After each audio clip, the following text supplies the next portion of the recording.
Open-world games have become really popular. These games offer huge worlds and over 100 hours of things to do, making other games look less exciting. But lately, we're seeing some problems with these big games. Some players are moving back to simpler, smaller games. They are tired of games that focus more on being big than being fun. If you look up articles online, many writers say that game makers should care more about making games good rather than just big. People aren't as excited about huge games anymore. In this video, I'll talk about 10 games that show why having a smaller world can be better. These games may not have the biggest maps, but their worlds are packed with interesting details. When open-world games were getting really popular, many gamers were excited to explore J.R.R. Tolkien's Middle-earth. In 2014, Monolith Productions and Warner Bros. Interactive Entertainment brought this dream to life with Middle-earth: Shadow of Mordor. This game, inspired by Assassin's Creed, lets players dive into the fantasy world of The Lord of the Rings. Shadow of Mordor has one of the biggest maps among the games we're talking about, but it's still not very large compared to newer games. When it first came out, people didn't really complain about the size. This is probably because the game is filled with lots of great things to do, even though the map isn't huge. Tremble before me!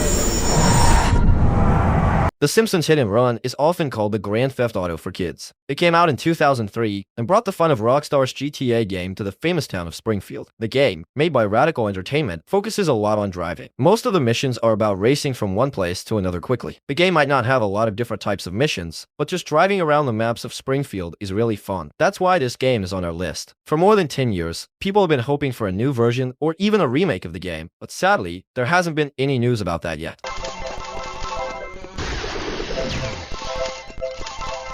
Let's dive into the map size of Assassin's Creed Syndicate. Unlike its bigger successors, AC Origins and AC Odyssey, which have huge maps of 30 and almost 100 square miles respectively, Syndicate offers a more compact experience with just a 1.4 square mile map of Victorian London. But don't let its size fool you. What it achieves within this smaller space is pretty impressive. Even if Syndicate isn't your top pick in the Assassin's Creed series, exploring this beautifully designed city is a real treat. The game captures the essence of London during the Second Industrial Revolution, complete with the city's vertical architecture that adds depth to your adventures. As you roam the streets, you might bump into historical figures like Karl Marx or see NPCs playing cricket in the park. Whether you're walking or riding in a horse-drawn carriage, the lively atmosphere of London during this era comes alive, making every exploration satisfying and immersive.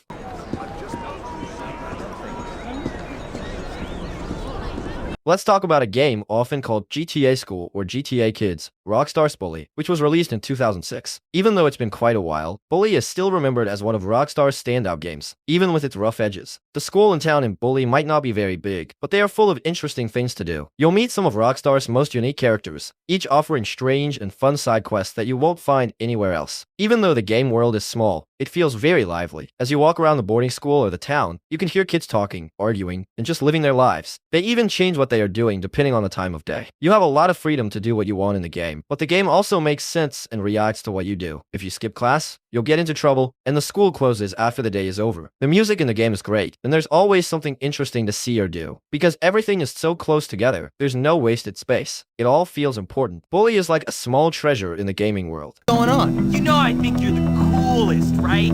Hi there. You look kind of big. Have you been working out?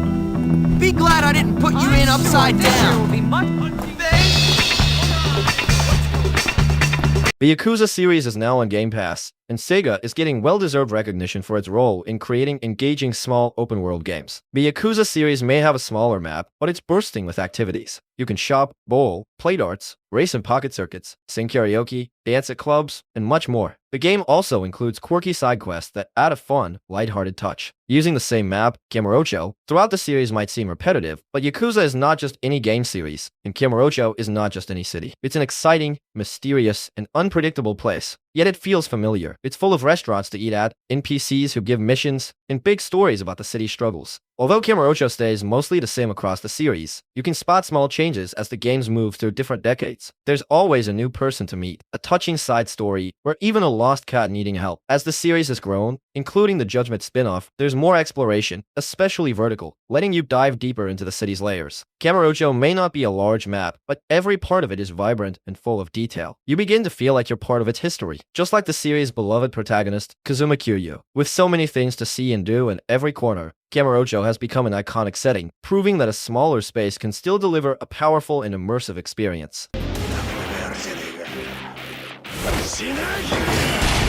In Batman Arkham City, Batman really shows he's the ultimate protector with a strong hold on the surprisingly compact open world of Arkham City. Arkham City is a massive prison area blocked off within Gotham City. Even though Batman can move around quickly using his gadgets, the place doesn't feel too small because there's always something interesting to do or a bad guy to deal with. Whether you're looking for Riddler trophies or fighting villains, the world is full of things to explore, and you can see that every detail is made with care. Arkham City is bigger than its earlier version, Arkham Asylum, which also could be on this list because it's so good. But Arkham City still feels full of activities and challenges. Creating an open world where you really feel like the world's greatest detective isn't easy, but Rocksteady, the game's creator, definitely did it right. The sooner you accept the situation, the easier it'll be.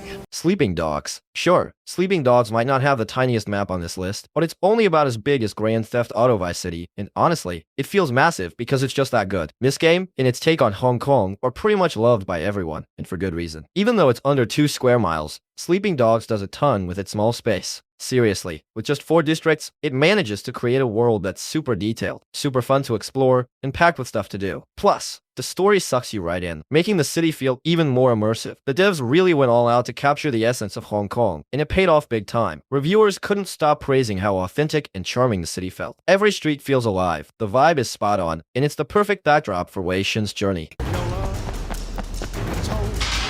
Guys, I need your help!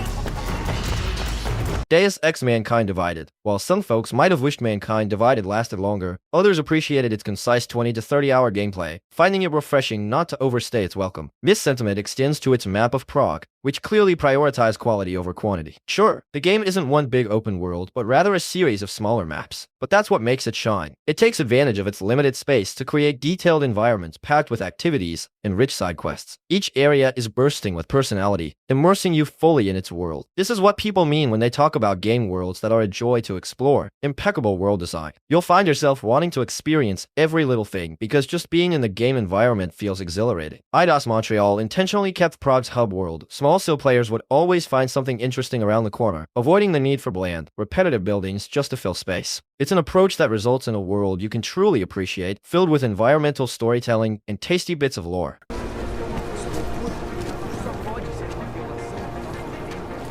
Mafia 2. Mafia 2's map may not be overflowing with side activities, but its lovingly crafted recreation of 1940s and 50s America is so rich in detail that simply exploring it is a delight in itself. Every corner you turn reveals another piece of the beautifully constructed world, immersing you deeper into the experience. The sights and sounds of the city play a crucial role in building the atmosphere, enhancing your connection to the narrative and your complex relationships with the people of Empire Bay. The meticulously designed environments, both expansive and intimate, make Vito feel like a genuine character. Whether it's the era-appropriate cars with their distinct appearances and handling, or the interiors adorned with period-specific posters and trinkets, each area tells its own story. With one of Mafia 2's standout features being its writing, it's a relief that the game had a map that was not only visually stunning and detailed, but also perfectly sized to complement its narrative strengths. Pal, just making sure you don't slip up, that's all. Dishonored series. In the Dishonored series, spanning 2 main games and their DLCs, you're thrown into enclosed levels without a roadmap on how to reach your objective. Each area offers multiple entry points and infiltration methods, encouraging exploration and creativity. You'll find unique details tucked away in every corner, adding depth to the world. The games emphasize player choice, allowing you to approach situations as a violent force or a stealthy ghost. It's like an open world experience in the sense that you can tackle levels in your own way, but it's contained within smallish arenas of play. This setup gives you the freedom to experiment and adapt your playstyle to each situation, making every playthrough feel fresh and dynamic.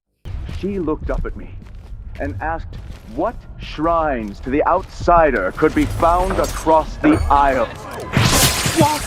What happened here?